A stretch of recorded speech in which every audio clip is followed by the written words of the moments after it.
Hello, everybody. Welcome to Rates and Barrels. It is Friday, July 14th. Happy Friday to you. I'm Al Melchior. I'm here with Enos Saris. Welcome to our weekly weekend preview show. DVR is not here. He's still away. We've got a couple more episodes to go before we get the dulcet tones of Derek Van Riper back in the athletic studios here. So, lots to get to on this show. That's really DVR's doing, calling it the weekend preview. I like the framing, but also just a return from the All-Star break. So we've got some call-ups as we do pretty much every week, if not every episode of Rates and Barrels, every week on this Friday show. We've got, of course, pitchers and hitters to target in your fab this weekend, and just some interesting general trends. We'll talk a little bit about your recent piece on one-year park factors that you alluded to a little bit on the Wednesday show. But let's get into all this and start with the call-ups. In fact, the A's they went double on the call-ups, calling up a couple of their top prospects, really two of the top three, Tyler Soderstrom and Zack Gelof. So, what's your thinking here in terms of redraft leagues, how people should be approaching these two prospects in fab this weekend? Very carefully. I think maybe even single digit bids. Like maybe Like, even don't do it. You know? I don't. mean I don't want to go that far because there's always a league in which it makes sense. Like I said though, we looked at the listener leagues and some of y'all trend towards the more shallower leagues. In those leagues, I feel pretty comfortable saying I don't necessarily want either of these guys. And my reasoning is such. The easiest way to put it is they strike out a ton, and they're projected to strike out a ton. There's no reason that they wouldn't strike out a ton. They don't have a history of not striking out in their past. They strike out a ton. Another more complicated way of saying it is, well, Tyler Soderstrom looks really good with a 254, 303, 536 line in AAA. That's an 85 WRC plus. Yeah. Because you have to think about that's Vegas. That's a league that is you can dominate offensively and not actually be that good. Now Gelof is 22% better than league average. He's 23, so that's a slightly better line, but he also is striking out 28% of the time. He's going to strike out a lot. Maybe he comes with more walks than Soderstrom, more steals. Maybe if you need steals and can handle a bad batting average, that's where I start to put the qualifiers on. So the deeper your league is, the more you can handle a bad batting average, the more you just need power or just need stolen bases, then these two players can become more meaningful. In terms of playing time, I don't think they'd call them up not to play them.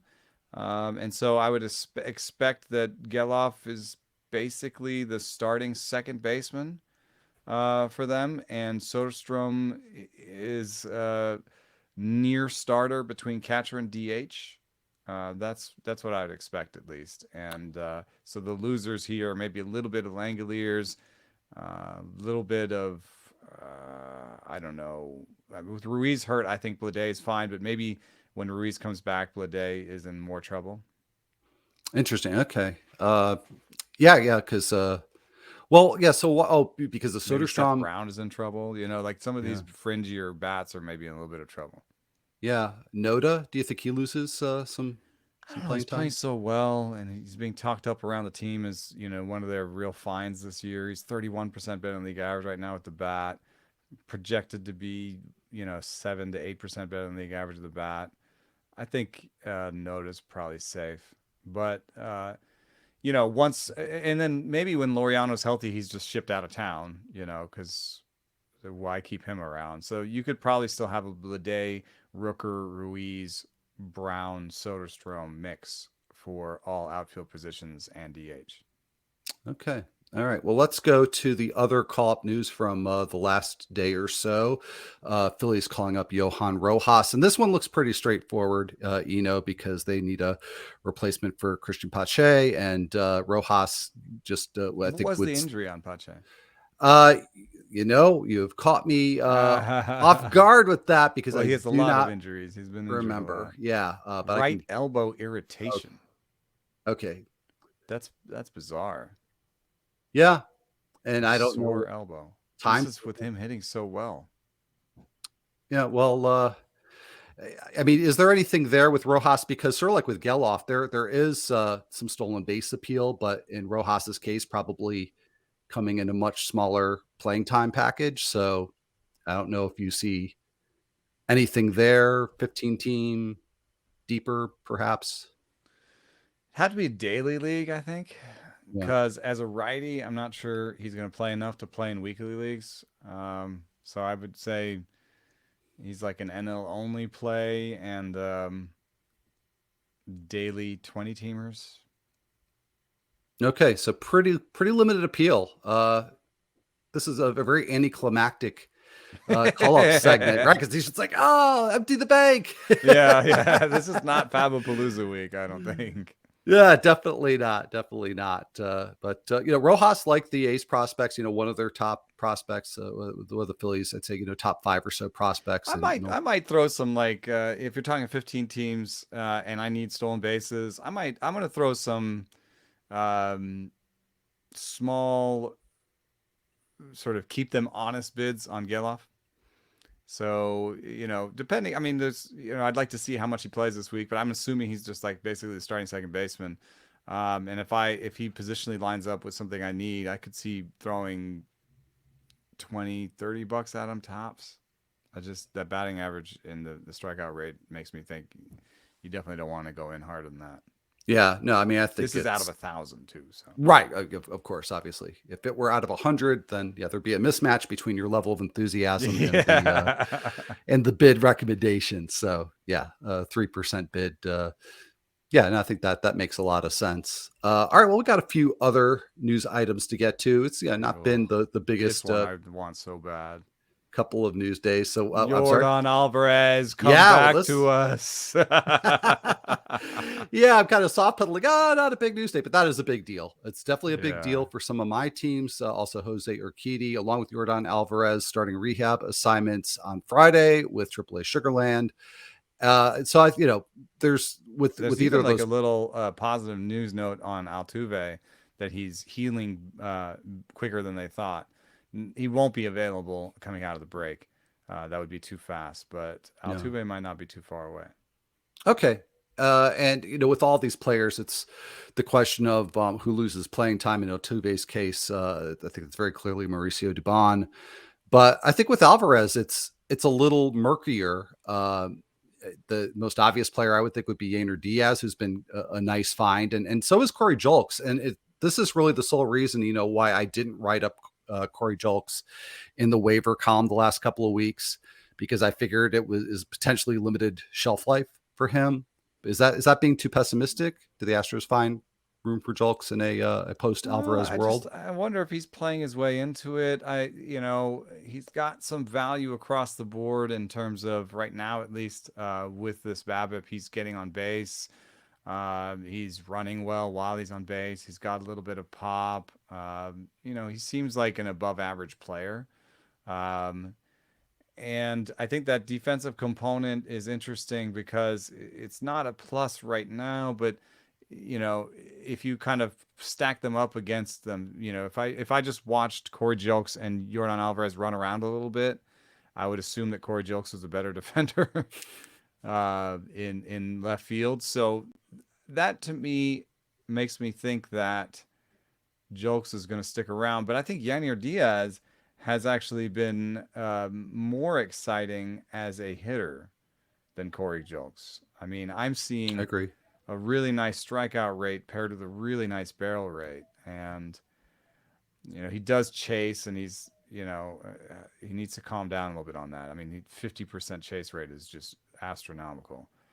But, there's something nice about having a guy in your lineup that is a little different than the rest of your guys. Like, they have such professional, polished hitters, and then they have Yainer Diaz, who's just like, I want to hit the ball hard. And he does. And he does. And they got Mauricio Dubon, who's like, I just want to spray singles. So I think, the ideal team has Dubon, Diaz, and Jokes still on it. Can we build that team? I think we can build the team. Can we build the lineup with all those guys? Right. I'm not sure I see that. And yeah, So for the Astros purposes, that's fine. But for those of what's us, the deal? You have 13 hitters, right? And you need to have so Diaz is going to stay on the team because the worst case scenario is a backup catcher. right? That's No, what he's that's definitely your point. definitely going to be on the team. And Dubon's going to be on the team because, and I think the same is actually true of Jokes. I think Jokes is going to stay on the team. You're right. When we're starting to build a lineup, you've got Jokes as a righty, McCormick, Chaz McCormick is a righty, Jake Myers is a righty, so you can't build a platoon necessarily there with each other. You can't just be like, oh, Jokes will platoon with Myers in center or Chaz in center. They're all righties. But what you can do is sit Alvarez against lefties sometimes. No, you'd never do that. No. So I hope not. You're going to always have Alvarez in the lineup. You're always going to have Tucker in the lineup. You're always going to have Pena in the lineup. Dubon is you can find at second until Altuve gets back, but you're always going to have Altuve in the lineup, and you're always going to have Bregman in the lineup. So it's like, where are you sneaking in these Jokes at bats once Alvarez comes back? And I think he's going to hurt. He's going to be hurt by it. Yeah, no, that's been my assumption too. So again, if people have been looking for him in the waiver column, that is why I have not included. How about this? Yeah, Jokes, Chaz, Tucker, Alvarez at DH. Okay, and then so no Diaz in the lineup. So no Diaz. Unless he takes time away from Martin Maldonado. I know Maldonado, yeah. Which is what us fantasy folks would like Poor to Jokes see. is fascinating. I think somebody who's got this set of skills and is also showing an inflated BABIP right now, he could be just an average type guy that they have options on him. They could just send him down. Yeah. So I don't know. There's such a range of things there. The good news is you probably didn't spend too much on Jokes. So you're not too invested in him. If the playing time starts drying up, you know what to do. And we're not even factoring in what might happen before the trade deadline. So we'll leave that for a later show. That's I think right. we've got time to do that. A few other updates. Scott Service says that Bryce Miller will return to the Mariners rotation next week. So that would line him up for the back end of the rotation, meaning he probably starts Monday or Tuesday, which would line Miller up for starts against both the Twins and Blue Jays both at home. Love it. I'd activate him right away. Yeah, not much. I mean, the Toronto matchup gives me a little bit of pause, but I do like Mariners pitchers at home generally. It's in Seattle. Yeah. So good news there for those of you who have Bryce Miller. Jose Quintana, I have not been able to find an update here on Friday on Quintana. So if you have any news, insight, I welcome it. But Quintana was scheduled to throw a simulated game on Thursday. I've not seen anything about that, but assuming all went well, he could return to the Mets rotation sometime next week. So it's definitely a story to watch over the weekend. He has surprisingly good projections for 3 out of 4. I mean, Steamer, Fangraphs, and ATC all have him for around a 3.9 ERA with a high WHIP. And then there's the BAT, which is 4.85 ERA and a 1.4 WHIP. I think I would be super careful with Quintana and pitch him only at home and maybe only at home against weaker offenses. And if you have the ability to leave him on your IL as long as possible to even he's pitching in the major leagues so you can get some more information about how he looks, what the stuff plus looks like, what the velo looks like, anything, leave him on your IL as long as possible. All right. And if he does come back this week, the Mets start at home this week. Again, we're not including the weekend series at home against the Dodgers, but going into next week, they'll start with the White Sox and then go on the road to Fenway Park. So at least that White Sox series, that could be a soft landing. But I do agree, if you can afford to not use Quintana for that start, assuming he even makes it, that's probably a good idea. And just one other note here, and it sort of piggybacks on a discussion that we had on the Wednesday show about the Dodgers outfield. They've signed Jake Marisnick to a major league deal, so another short side platoon option that they have. Just about everybody on the Dodgers, they platoon. I mean, it's an exaggeration, but just expanding that even more. But we talked a little bit about Johnny DeLuca, so I would see a similar role there from Marisnick. Maybe he even takes Yeah, it DeLuca's seems like spot. Johnny DeLuca's day in the sun was even shorter than we thought. Perhaps it does look that way. So, but I don't think there's much else there. So, since DVR is away, I've just decided to get a little silly. I think he's the one who coined the last segment, the closer corner.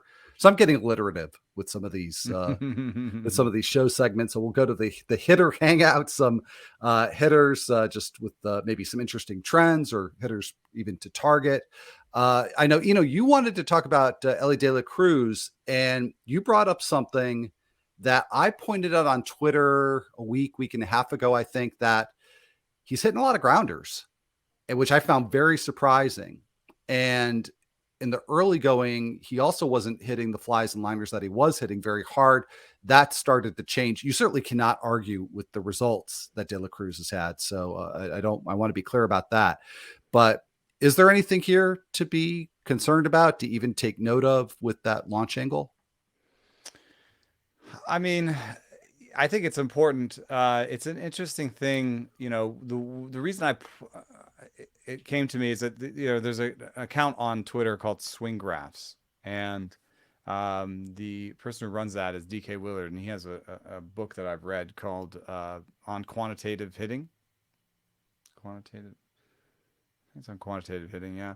And so he's a big proponent of vertical bat angle, and he loves Joey Votto, and as we all do, and thinks that one of the reasons Joey Votto is so great is he maintains a positive vertical bat angle, or like a good vertical bat angle, even on high pitches. Like he manages. And in fact, if you watch Joey Votto step to the plate, his practice motion, his practice swing, I swear to God, he's trying to maintain like a lower, like a steeper bat angle on a high pitch. So the next time you watch Joey Votto step to the plate, he does this weird practice swing, and I swear to God, it's like if you look at where his bat is, he's trying to have a bat like this on a high pitch, and so, um, I like I have a new toy and stuff less. You've heard me maybe overemphasize it or utilize it, and there's been some pushback even from our listeners, and I understand that. When you have a new toy that has been validated and has some merit in the space, you kind of start to see the world through that, and so. I think to some degree, this account sees the world through that, and so he said, "Oh, Elly De La Cruz is good, but he could be so much better if only he could improve his attack angle." And well, I just wrote this whole piece about attack angle being a spatiotemporal thing. So like, the attack angle is higher on pitches out in front of the zone. And so, are you asking a guy who strikes out 29% of the time and does not have, natural patience? Are you asking this guy to get out in front of the plate more? And catch the ball out in front more to improve his attack angle? Because if you're asking him to do that, he may strike out 35% of the time. Mm. And so, what I would say is like there's a whole complicated set of metrics and approaches for hitters, and it's rarely that simple to just be like, and I'm guilty of this. Like you probably have heard me say, why doesn't he just throw his high stuff plus stuff more often? Or throw, why does he throw this pitch more often, or throw this pitch less, or whatever it is? With Grayson Rodriguez, I was like, why does he throw this crappy cutter so much? It's because of he's trying to get lefties out. He's trying to figure stuff out. There's coaches have good reasons, and so with Elly De La Cruz, maybe letting the ball travel and not being super pull happy is allowing him to not strike out 35% of the time. So, maybe what you're asking him to do would increase his power, but it would also increase his strikeout rate is what I'm saying. So I'm saying I wouldn't let Elly De La Cruz's 59% ground ball rate right now convince me that his ceiling is any lower because A, he didn't show those ground ball rates in the minors. B, he hits the ball so dang hard anyway. And C, he has, so many other skills that are speaking well of him, that I think the ceiling is still immense on him.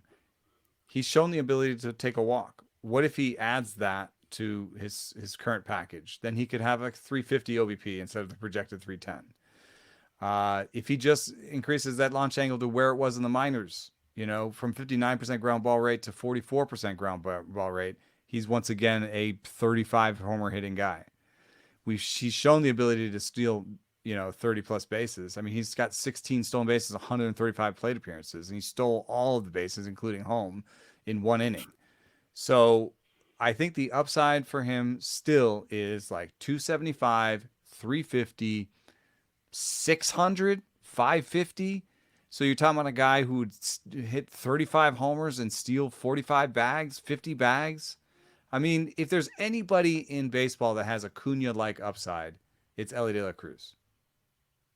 And so I don't think the 59%, maybe the 59% ground ball rate is a reason to consider him a sell high in this year. Well, it's not been that long. And like I said, initially he wasn't hitting flies and liners very hard. That's come around.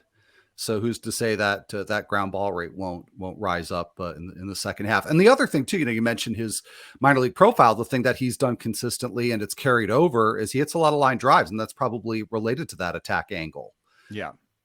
So like you said, it's keeping the strikeout rate down. It's probably also helping to keep the BABIP up. Yeah. So, and you've got a guy who. Yeah, what's his true talent BABIP? I mean, I would love to say 325 batting average, 440 BABIP. That's Memorex. but he ran some really high BABIPs because he's so fast. He hits the ball hard. So, you see these projections. 350 might be his true talent BABIP. Yeah, which that's something. I mean, that's a big deal. So, and would that change if he had a really high vertical bat angle? Like, it literally, like, he would literally be a different player if he had a 45, 50% fly ball rate. And I don't think he'd be better. Probably not. And he doesn't need that in Cincinnati. Yeah. So it's an interesting breakdown with him. And not that anybody's worried about him, but does give you some food for thought. And you mentioned Joey Votto. He's somebody I wrote about. And Joey Votto's there. And Joe Votto's the king of VBA, and you don't think they're going to talk to each other at all? Right. Exactly. They absolutely, I'm sure they are. I wrote about Votto in the waiver column this week because I was a little surprised. His roster rate on CBS, and we do here tend to rely on those CBS roster rates because on Yahoo, ESPN rates tend to be pretty low for a lot of players. Or I should say, rather, they tend to be higher. Well, they're shallower leagues, is what I'm trying to say. So it's there's a little bit more variance with the CBS rates, and so I was a little surprised to see that Votto's still at 53% on CBS, which means in those shallower league formats, it's probably much lower even. Yeah. His minor league numbers did not look good. I mean, he hit 173 in the minors. It's kind of crazy, but. In terms of his barrel rate, that seems to be there. His max EV is not all the way back. So he's not all the way back. He's striking out more. He's a slightly different player than he used to be. But I think he's just leaning into his old man energy, which is I'm going to have my awesome sense of the zone, and I'm going to swing as hard as I can on every pitch that I think, is drivable. Well, you talked about leaning hard into stuff plus. I lean very hard into average exit velocity on flies and liners. And max EV is a very useful stat, but once somebody's been up for a while. Yeah, I agree with you. It means I do, like resorting to the average on and separating that out from the overall. And I'm trying to find Votto's because I want to say I think he's averaging 99 miles an hour, which is wow, which is elite. And let's see if I can find that. Where are you, Joey Votto? 99.1. I shortchanged him a tick. Yeah, that's great. I mean, I haven't changed it off the qualified. You probably had to change it off the qualified to get him. I absolutely did. Would you say 99? 99.1 miles an hour. Oh on my flies and God, layers. that's higher than Shohei Ohtani and Yes, just behind Soto, Gallo, and Judge in the top three if he qualified. exactly. I mean, it's probably a little early to say that that's where he should be because they have 100 200 balls in play. How many does he have? 35. So Yeah. it's, yeah, obviously But very I do think it speaks to his health. I mean, it's sure. that's a good sign. 51% hard hit. That's a good sign. So I do wonder where the true talent batting average is right now at 39 years old. But I picked him up in TGFBI, I think, or somewhere, in a 15 teamer, and I'm very happy to do so. And I think in a 12 teamer, if power is what you want, I think he's an interesting pickup. I agree. I agree. I was surprised by the roster rate. I get it in a way because I was definitely slow to catch on, thinking, okay, 2022 wasn't good. He's was 38 then, 39 now, but yeah, I think he's been doing enough for long enough that it's time to look at him in the 12 team leagues. And I want to come back to a player that we talked about on Wednesday, a former teammate of Joey Votto's, Eugenio Suarez, because we were both like, where's the power? What happened? And he's been a really frustrating player for me because I've got him rostered in a couple of places, and you break it down in terms of exit velocity, launch angle, strikeout rate, walk rate, all that. He's the same guy he's been since like 2018, if not further back. And yet the power numbers, the run production numbers are down. Well, I had been sleepy on the fact that Suarez has actually been hitting really well the last few weeks. Hmm. So I So think the that turnaround's already starting to happen. He's I think so. 94.6 on flyers and liners. That's top. It's 80th. Right there with Shea Langoliers, Lane Thomas, Lourdes Gurriel Jr., Corbin Carroll. Like, it's not terrible. That's And it's not. a career high for him Wow. All right. None of by a those guys little. are 35 homer hitters like he used to be, though. Yeah, I just think it's the same. It's practically the identical profile he's had for years, and in all It's those years true. he's been on a 30 homer plus pace. So, and I get it. Seattle, those home numbers are probably going to be depressed, but this is his second year there. Um, Uh, so and he hit 31 there last year. yeah, Joey Votto or Eugenio Suarez? you had to ask. I'm the one who Yeah. brought them both up, so I would go Votto. I would go Yeah. Votto. I do trust it a little bit I, more. I also That I just like having the home park. Like yes, when if you have like a starting pitcher and you're like, oh, I could start him away from home. Like he's a Yankee, he's like a borderline Yankee pitcher, but I'll start him away from home. It'd be great. Then you're starting a pitcher away from home, and just generally players play better at home. So if you're like, oh, I'll have Suarez and I'll just play him away from home, well, he'll be away from home, which is generally not as good as away from home. With Joey Votto, at least you can be like, well, I'll just start him at home and then start from there, right? right. And that feels like a better, proposition there. Yeah, yeah. No, that makes sense. That makes sense. And it's funny because I struggled a little bit with that comparison, but it's a comparison I actually had to make in the column, so I shouldn't have had to think about it that much. I put in 12 teamers 2 to 3% on Votto, 1 to 2% on Suarez. There you So go. yeah, at least I'm Yeah. consistent. One other player, this is definitely more of a deep league consideration, but I also, just like I was sleeping on a Eugenio Suarez waking up, David Peralta's been hot for like 6 or 7 weeks now. And Yeah. he's in that platoon, but he pretty much starts every single game against righties.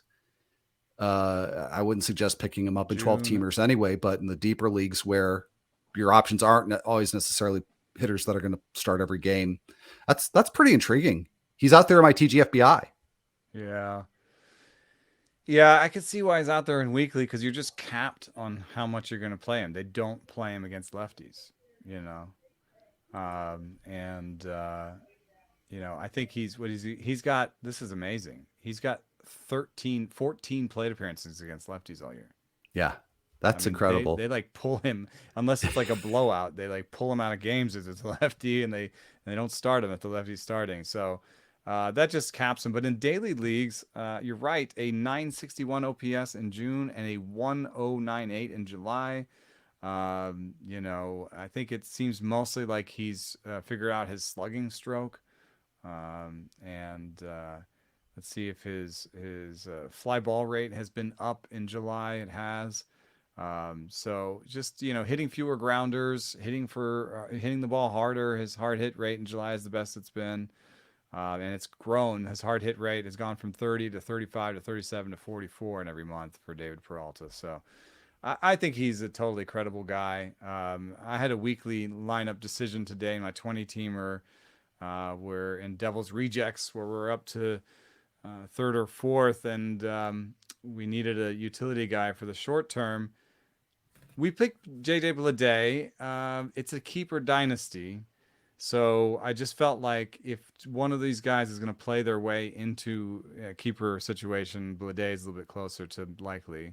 And then Bleday is playing against lefties and righties. And that may change a little bit once they're fully healthy in the outfield. But with Ruiz hurt, we just felt like we'd get more playing time with Bleday. And this weekend, Peralta gets Verlander, Scherzer, and Senga. But if we're talking about waiver for the week after, I think we may even make that change again on Sunday, where we drop Bleday and pick up Peralta, because he's definitely useful. Yeah, let's see. Looking at the schedule next week, there's Cole Irvin, so that's a game he's certainly not starting, and then Haney and Perez. So actually, probably not. Oh, Maybe not the week unless you want to stash him for the unless it's like weeks. Put $1 on him and put him on your bench, and then have him for the week after. Exactly. So and stuff that you need to think about this time of year. A lot of us are very down. And sometimes it makes sense to get the guy even a week or two ahead of time for $1 than be sitting there.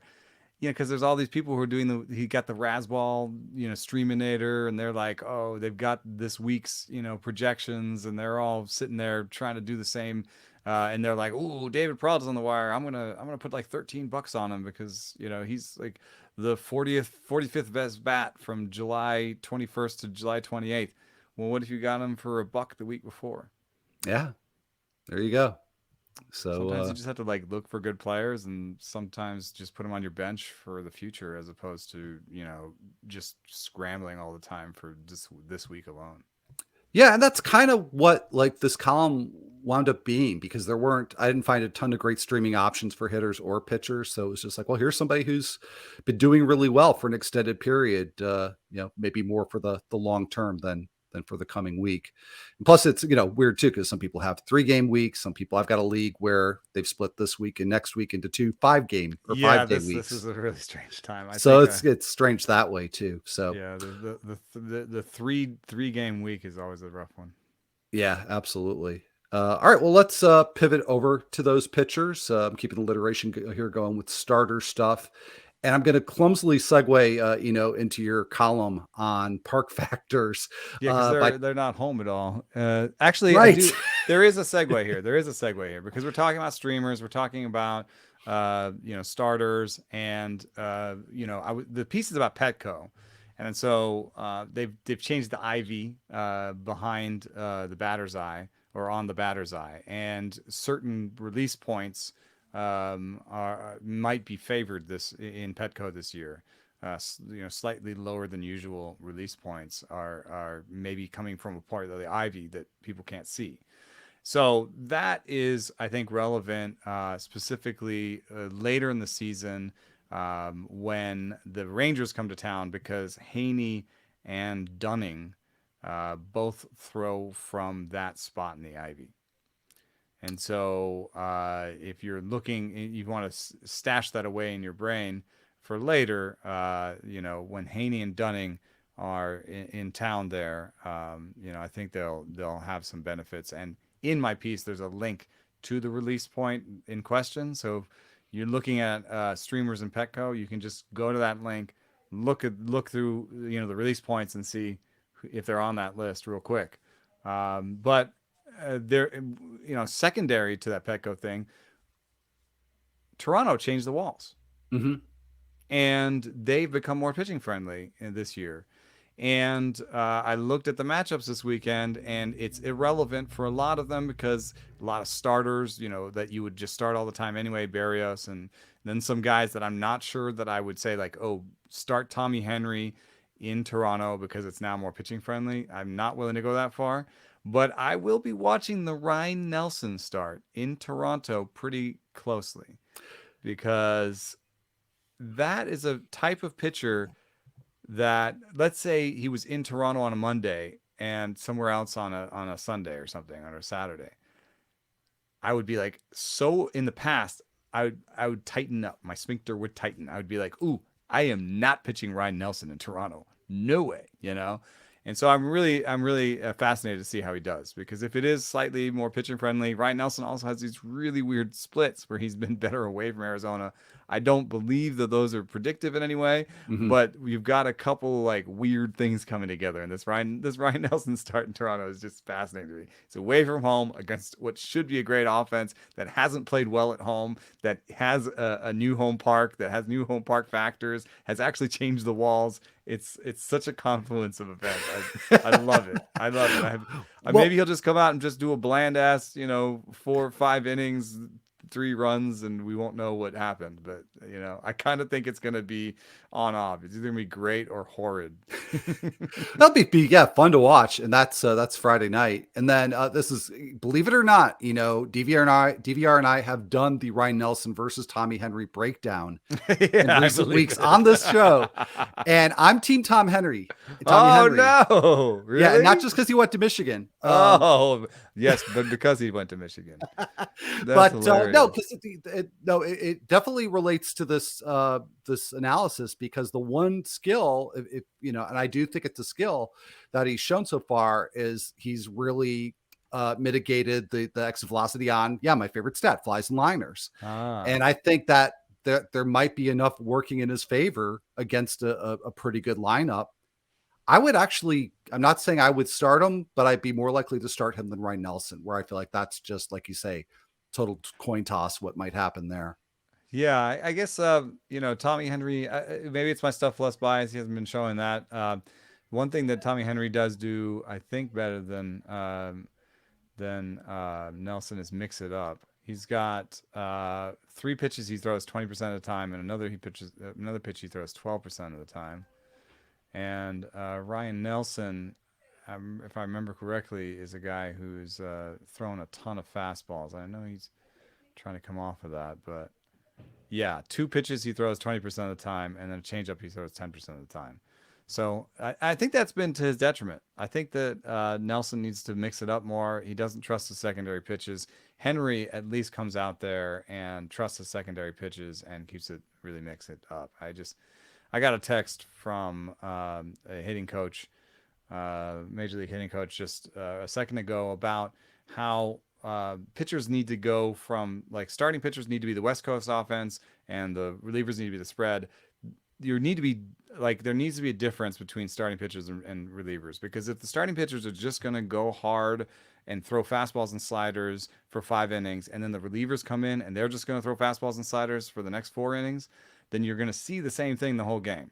And I think that's to the detriment of many pitchers. Now, if you're Spencer Strider and Hunter Green, you can figure it out. You can be so elite that it works. But for everybody else, for Ryan Nelson, I'm sorry. Yes, your fastball has good stuff plus, your slider has good stuff plus. You need to throw the other 2 pitches. You need to do it. You need to trust them. That's the only way it's gonna work for you, I'm pretty sure.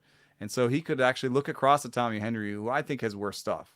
And that's why I'm not into him. But if you could look across at Tommy Henry and be like, man, that guy just mixes it up. Maybe I should just mix it up.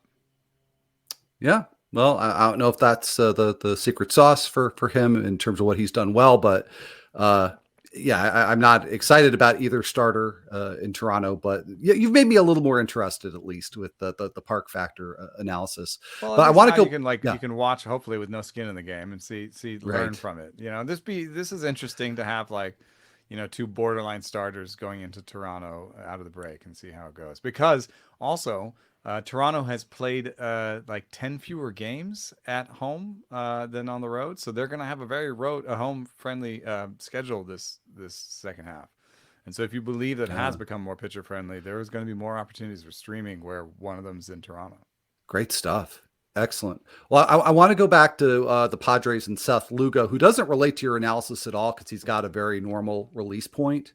But your article did get me to take a closer look at him, and I'm glad I did because he's on a very nice run. Last four games that Lugo has started, 21 strikeouts and 2 walks over 22 innings. He should be owned And higher than that. You've got a 59% ownership rate on Lugo. yeah, on CBS. So, I'm putting him here in the streamer category because he's got the Tigers this coming week. We can see how he does in Philly on Sunday, which is obviously a tougher matchup, tougher venue.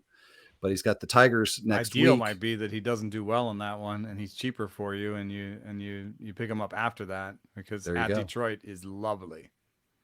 It doesn't get too much better. Maybe Oakland, but Rockies away from Coors, but doesn't get much better than at Detroit. So yeah, I'm saying streaming possibilities, but I think there's more there for Lugo than just that. But let's talk about a few pitchers who are probably only available in 10 and 12 teamers, and maybe even necessarily all the 12 teamers. But Brian Wu, I'm actually kind of surprised he's as available as he is. I think his CBS roster rate is around 70%. So it means he's could be there in your 12 teamer. Couple of home starts. We've already talked about how we like that in Seattle, and he's got the Twins and the Blue Jays. Oh, so I guess the Blue Jays are, the Blue Jays then go on a road trip. So we've got Wu with that two-step, Emmett Sheehan at Baltimore, at Texas. So couple of shallower league to start streaming options. Anything to dislike here? No, I mean, I think it's actually just it's a finer needle where you're like Wu or Sheehan, like which one? If because some people might be looking at that as a choice, and I think I would take Wu. I would too. Home for both of his starts. Toronto, tough offense. Sheehan at Baltimore is not what it used to be, but Texas is, those are two pretty good offenses. Mm-hmm. Wu is secretly throwing two sliders at least. And that's not showing up in a lot of places because I was worried that he was just throwing basically a four-seam sinker and sweeper. And I was worried that what does he do against lefties, with that sweeper? But I've been looking at his pitch charts, and he's throwing at least two sliders. And so I think it's basically where he's got one type of slider against lefties and one type of slider against righties. He's kind of a two-pitch pitcher against lefties and a two-pitch pitcher against righties, but it's better than Graham Ashcraft, who's like a one-pitch pitcher against lefties and one-pitch pitcher against righties. So, I like Wu for lots of strikeouts, not a lot of innings. And so I'll take Wu over Sheehan. That's Savali at Pittsburgh. I think Savali's a pickup. So I agree. If he's out there, yeah, I guess I would take that Wu to start over Savali in a streaming situation. But if he's just out there on your roster, on your waiver wire, like I think he's like a top 35, 40 pitcher. Like every league, Savali should just be owned, I think. Yeah. So yeah, under rostered for sure. All right, let's get to some more widely available streaming options. And I'm actually going to start with a streaming option that's not really a streaming option, looking at the Red Sox, because they still basically just have a 3-man rotation. Last thing I read about Nick Pivetta was that they were not going to have him start. I don't know if that's just a mere technicality and if they plan on using him after an opener. I don't know what the plan is with Pivetta or Chris Murphy for that matter. But assuming that they go, relief game route with what would be the 2 start weeks when the 4 and 5s line up, that would be at Oakland and then at home against the Mets. So any interest in Pivetta or Murphy with the possibility that they get 2 long relief stints, if not actual starts? Yeah. Pivetta has been pitching better in this role. Oh, a lot better. Yeah. And they're even talking about this has been so great, and why would we take him out of this role? He's, this is what he's born to do. I don't know if it's what it is. It's also weird that the Stuff Plus models always liked Pivetta. I've even had team analysts be like, why isn't Pivetta better? I've had that question asked of me. And so of those two, I'm taking Pivetta. I also like those matchups for Boston. So I think that's a sneaky good pickup. Also, what's tough in this short week in some places is like, what do I do in a short week for these 3 games? If my starter is not starting, you could put in like a setup guy and hope that he just gets the close, the gets a save randomly, or you could try to put in one of these bulk guys and hope that he gets you a win. He gets into a game. I mean, it's better than putting a guy in your weekly lineup that will not pitch. Yeah. No, All I right, agree. so it's like, I tried to get some relievers and picked up some relievers on fringe stuff where I'm gonna put this reliever in for a week and next week I'm gonna drop him for a starter. But it's better that I get 1 inning or 2 innings with a K or whatever, than just throw a starter that's not gonna start. Yeah. And maybe get a counting stat, a good one while you're at it. All right, well, let's get to some actual starters. Anthony Desclafani. This is another one I've not seen an update on. He made a rehab start in the Arizona Complex League on Thursday, so I don't know if things went well enough there that he's going to come back. But presuming that he does, and this is obviously I'm not throwing him at Cincinnati, at Washington anyway. So. All right, so there we go. Make that all a whole bunch easier. There's a no.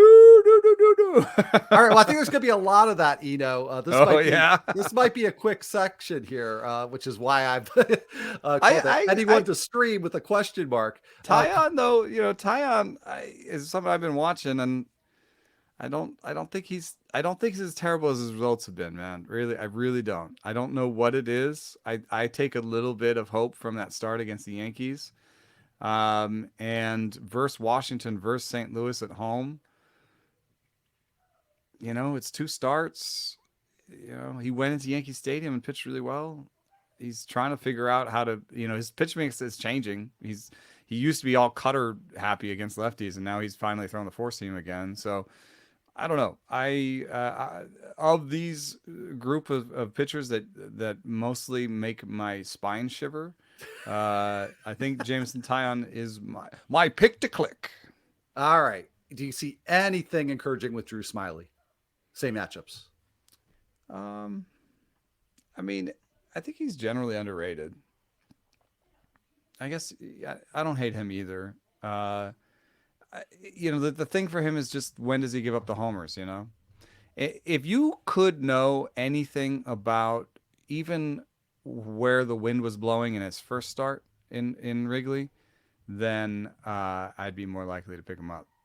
All right, that's good. Something we can all check. But Wrigley with warm weather Wrigley with the wind blowing out, that makes me a little bit more nervous about Drew Smyly. That's a guy who gives up homers. Yeah, absolutely. All right, well, we've talked about Dane Dunning. We talked about him Wednesday. We talked about him already here. I don't think there's anything at home against the Rays or Dodgers that is advantageous in terms of his release point. And against those 2 offenses, yeah, nope, rather hard not. Pass. I might rather take the next guy. All right, yeah, let's talk about Matt Manning. First of all, he's got the good matchup, coming off the partial no-hitter. And then good matchup at Kansas City, also good venue. And then at home, another good venue, but against the Padres. I don't know, I don't like this one. A little bit. I don't see anything, the near no-hitter notwithstanding. I just don't see what's in this profile that would get me feeling confident, even with those matchups. Yeah, I mean, it's a decent breaking ball, but he's not turning it into a lot of whiffs and not a lot of strikeouts. So, I can't. He's not a rock solid pick to click or anything. But all right, I might put him. If we're ranking all these ones that I've said, Taillon's in the first is comfortably number 1 for me. Manning, Smyly, and Pivetta are interesting to me in differing degrees. But Taillon's the only one that I kind of reach to kind of pick up. I think add an extra $1 or whatever, Okay. Well, we'll see if anybody reaches that level in the rest of the list. Carlos Carrasco at home against the White Sox, on the road against Boston. That second start terrifies me. Yeah. First start's good. If you can split them, maybe there's something there.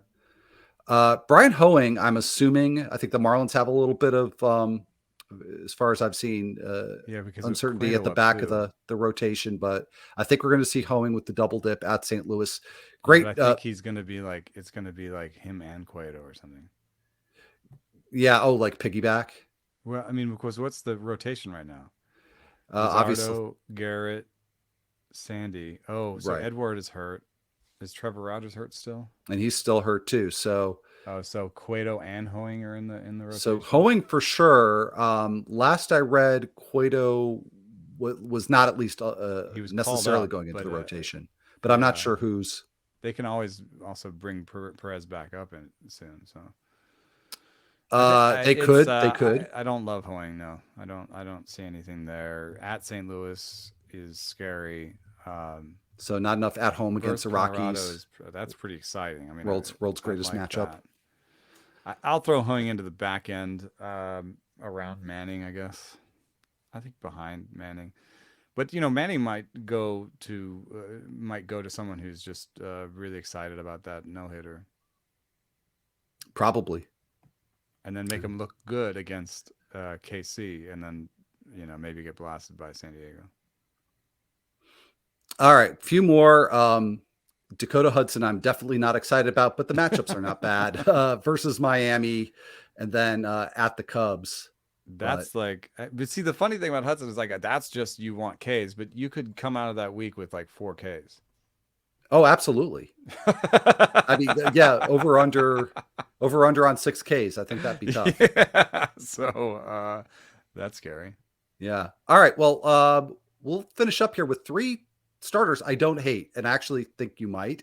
But Ryan Yarbrough at home against Detroit, gotta like that matchup. But then at the Yankees, I don't know what to make of the Yankees, but I still fear them at Yankee Stadium. Yeah.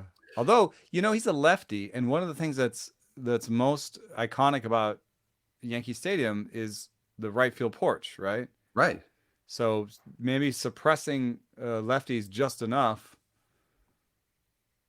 by being a lefty. I think you could. I'll He's throw him ahead of Hoying. I would easily. Yeah.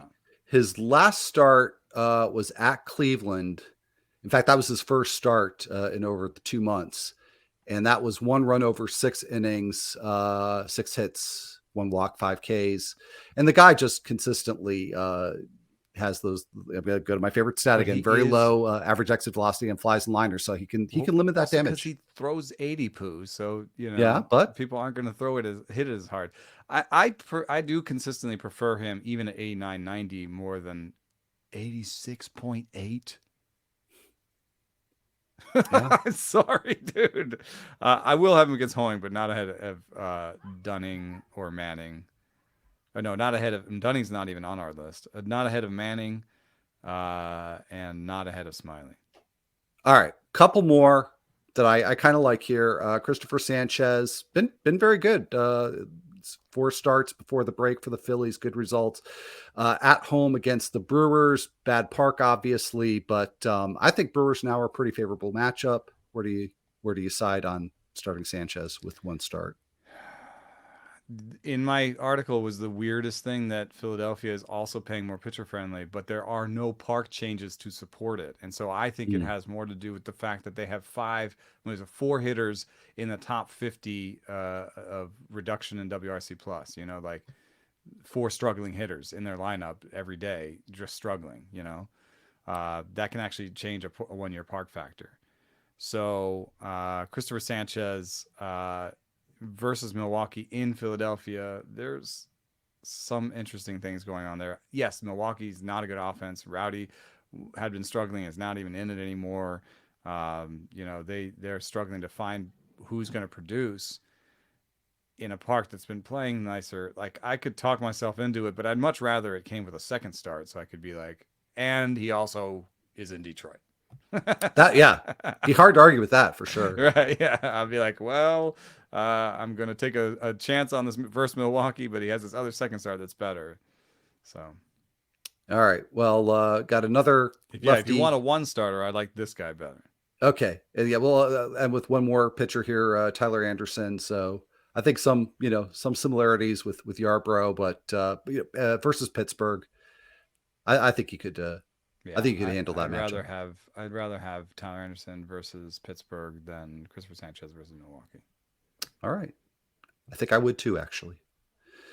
All right. Well, let's talk about at least one other starter here, because I know you wanted to talk about Lance Lynn. I don't know if there's others you want to lump in the category of some pitchers who have really struggled in the first half, where You there's know, you something can there. also sometimes ignore my emails from like midnight, Saturday. I know. I mean, yeah, Lance Lynn. One thing that sticks out for me is that the strikeouts are there. And stuff plus whatever model, this or that aside, a 28% strikeout rate against an 8% walk rate. This is a guy I'd pick up. I think just from that. Yeah, let me see what this, because I have a feeling he's still pretty widely rostered, but I think he's one of the few guys that were sort of top 40-ish ahead of the season that are not injured, that are out on wires. okay. On CBS, and again, it's not perfect symmetry in terms of what that means on other platforms, but 85%. So what that People says to me largely held is on to he's him. out there in 10 teamers for But sure. I think also if you're talking trade deadline, like it's really hard to get to buy low on pitchers and or to acquire starting pitching. And so if you're sitting out here trying to pry some stud pitcher off of somebody and it's not working, like maybe just spend less and get Lance Lynn. All right. Yeah, makes sense to me. All right, let's finish where we always finish. Hit the closer corner. A couple of situations that, yeah, obviously feel free to add where you want. Well, actually, we should start with Jordan Romano, because I've not been able to still find any updates on him and his cranky back, his cranky lower back.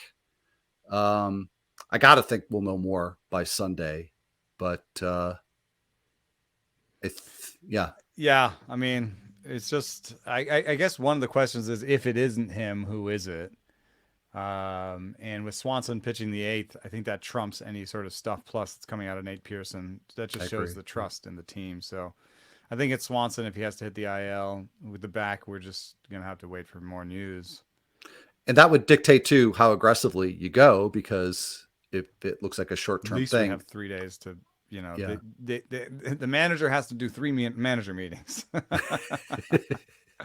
All So yeah, the other one that you have listed here, I think it's about time to start thinking ahead on the trade deadline. Yeah. We're only going to have like two weekend fab sessions before the trade deadline, and you don't want to be spending $100 on a closer post deadline. You'd rather spend $10 on them this week in front of that. So, does Jordan Hicks go to a team? Does he close on the new team? And what does that mean? And I think he most likely he does not close on the new team, because the only two teams that I could see him closing on would be the Rangers, like that would trade for him also, Yeah, right. the Rangers and who? There was one more I team. can't think of another team, but the Rangers would totally make sense. That's a Would he trade would he where I close would. for the Braves?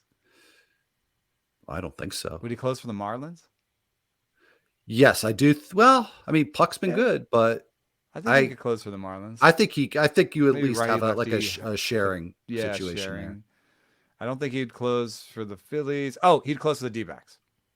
Oh, for sure. So, and those might be the teams most likely to trade for him. So it's an interesting thing in terms of probabilities. It's like, okay, the probability once traded is that he doesn't close, except that the probability of being traded to these different places is highest to the places where he would close. Right. Totally makes sense. Greatest need in Uh, those for those teams. So the problem is that behind him, I love looking. Okay, he's likely to be traded. Let's look behind him. Well, behind him, it's probably just Ryan Helsley getting his job back. Exactly. Maybe a week of Gallegos till he gets healthy. Would the Pirates trade Bednar? I tend to think not, because I tend to think that they're trying to build towards a 500 team and kind of start the winning cycle. Mm-hmm. If they did trade Bednar, do you have a favorite there? Nobody, no, nobody really jumps out. I think that might be one of those where it's like there's not a clear winner, and so they probably would go with multiple options, and none of whom I like that much. Maybe Holderman. Holderman's pretty good. I mean, with a name Yeah, like Holderman, he really should remain in in a the setup holding role. spot. Are there any other closers you think are likely to be traded? I guess like would the Mets could trade David Robertson, I hadn't thought about that, but yeah, I could see that. I've and seen then some things about Mark Leiter Jr., which maybe means a clearer path for Eber Alzolay. I think Alzolay already the closer. Honestly, Yeah, I mean that's how I've been reading what's going on there. He's gotten most of the save chances. yeah. So I'm throwing in holds on my stuff leaderboard here real quick. So in New York, holds, and let me do last 14 or so I can get a sense of what's happening. The last 14. Okay, so in New York, relievers by Stuff Plus, David Robinson number one, Drew Smith number two with one hold, Dominic Leone, he has one hold. Brooks Raley is fourth on the team in Stuff Plus and has three holds. And then there's obviously Adam Ottavino down there with two holds. Brooks Raley is the lefty, but he has more holds. Maybe that's just because he's pitching against lefties. I think there's at least a 3 to 5% chance that Brooks Raley is closer post deadline. yeah, I would assume That's not a Ottavino, big but number, but it's not zero. and that's assuming Ottavino himself wouldn't get traded. Right. Yeah, because he could get traded too. Um, Royals going to trade Scott Barlow. I I'm remembering, and I'm afraid maybe I'm remembering reading something that they were not planning on trading him. Liam Hendricks. Yeah, I would think he'll probably get traded. The problem with that is that Liam Hendricks hasn't been quite showing the same stuff which is icky to talk about. Yes, but And yeah, is also hurt, so he may just not get traded because he's hurt. Gregory Santos there has kind of surpassed Reynaldo Lopez as the holds guy and has great stuff. And, I think right now it's sort of Graveman closing, Santos and Lopez holding. But I had talked to a team that was interested in acquiring Reynaldo Lopez. mhm. So he may be gone himself. So Santos is a stash name. Yeah, I think that's the difficult thing, right? Because you project the teams that would trade their closer, but oftentimes they do trade their top two or three I mean, relievers. why So not? I it's mean, I think right now in White Sox we're approaching why not trade anybody. yeah. So Waving to my son. My mom, my wife has them doing manual labor. well, I don't know if you're going to join them, but I'm going to let you No, off the they do hook. the manual labor, and then I come when it's time to go poolside. Oh, well, that's sweet. Well, we could keep this podcast going until they're done, but I think we're actually done here, So, Happy I- weekend. yeah. So, thank everybody for listening. And just a quick reminder before we do sign off here that you can subscribe to The Athletic for $2 a month for the first year. That $2 gets you in the door for everything. Eno's columns, everything fantasy going on, my weekly waiver wire columns, and the whole deal. So go to theathletic.com/rates and barrels. And we will be back on Monday. And as I said, I believe it's Tuesday, we'll have Derek Van Riper back. So until then, everybody, have a great weekend. Thanks for listening.